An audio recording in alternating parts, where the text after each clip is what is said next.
gitti.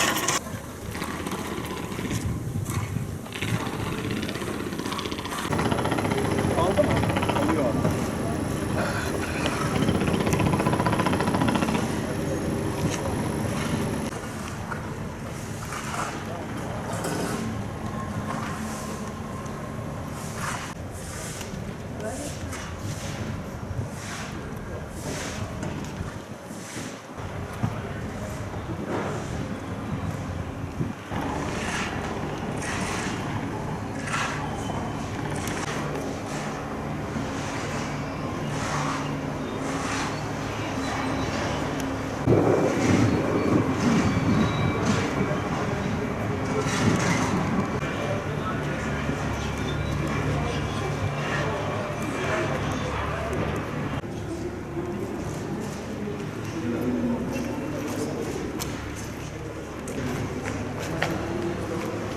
Tamam. Ama bırakın.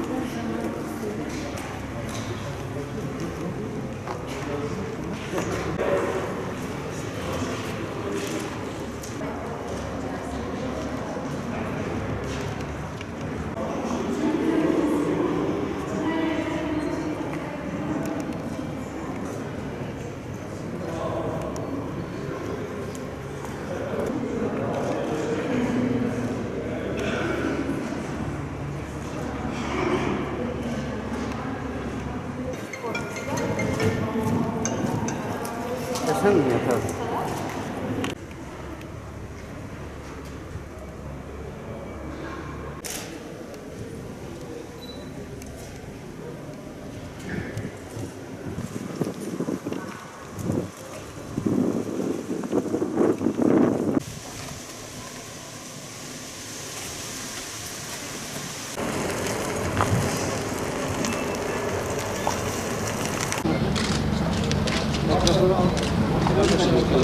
Evet. Sur ilçemizde yaşanan terör olayları nedeniyle birçok tarihi eser zarar gördü. Bugün de bu zarar gören camilerimizin birinde Kurşunlu Camisi'nin önündeyiz. Vakıflar Genel Müdürlüğümüzün mülkiyetinde olan 11 vakıf eseriyle ilgili çalışmalar terör olayları sonlandığından itibaren başlatıldı. Keşifleri yapıldı, ihaleye çıkıldı ve onarım çalışmaları başlatıldı.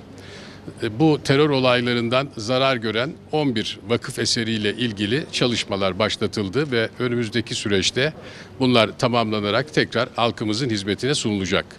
Önünde bulunduğumuz halk arasında Kurşunlu Camii olarak da bilinen Fatih Paşa Camii 1517 yılından kalan bir eserimiz ve terör olaylarında önemli bir hasar gördü. Bununla birlikte camilerimizle birlikte kiliselerimizi de devlet olarak Vakıflar Genel Müdürlüğü olarak onarımlarını gerçekleştireceğiz. Vakıflar Genel Müdürlüğümüzün mülkiyetinde bulunan Ermeni Katolik Kilisesi ve Protestan Kilisesi'nin de onarım çalışmaları başlatıldı. Temennimiz bir an önce bu onarımları gerçekleştirmek ve vatandaşlarımızın hizmetine bunları sunabilmek. Terörün bu yönünü de gördük. Camilerimizi tahrip eden, onları yakan bir anlayışı maalesef Diyarbakır'da yaşadık. Bundan sonra amacımız, temennimiz bu tür olayların tekrar yaşanmamasıdır. İbadet yerleri her din için kutsal yerlerden biridir ve bu amaçla buralara yapılacak olan her türlü saldırı şiddetle kınanmalıdır. İnanca saygı her dinin özellikle altını vurgulamak istediği bir husustur ve bu anlamda da Diyarbakır'da, Sur'da camilerimize de, kiliselerimize de terör örgütü tarafından bu saldırılar gerçekleştirilmiştir. Bunların tekrar yaşanmaması için gerekli güvenlik tedbirleri de en üst seviyede alınmıştır.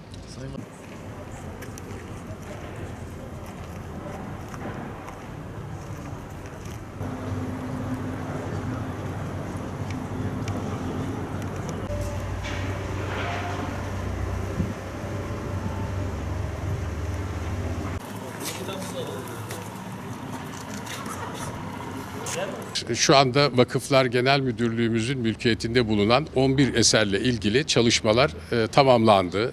Keşifler yapıldı. Sadece 4 ayaklı minare ve bitişiğindeki camiyle ilgili ihale hazırlıkları tamam. Bayram sonrası da onun onarımla ilgili ihalesi gerçekleştirilecek. Diğer ihalelerin hepsi tamamlandı. Bildiğiniz gibi Sayın Başbakanımız pazar günü Diyarbakır'a Bakanlar Kurulu üyelerimizle birlikte geldi. Sur ilçesinde yapılması planlanan çalışmaların başlangıcını, temelini attı. Bunlar nelerdi?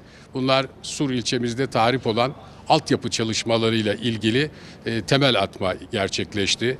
İçme suyu, kanalizasyon ve yollarda tahrip olan bölümlerin yeniden yapımıyla ilgili çalışmalar başlatıldı.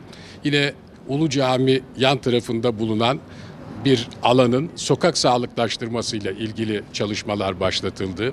Bir tarihi binanın yeniden restorasyonuyla ilgili çalışmalarda Sayın Başbakanımız ilk harcı attı. Yine bölgemiz için büyük anlam ifade eden Hazreti Süleyman Camisi'nin yan tarafındaki alan temizlenerek buranın TOKİ tarafından rekreasyon alanı haline getirilmesiyle ilgili çalışmalar başlatılacak. Bunu da bu vesileyle ifade etmek istiyorum.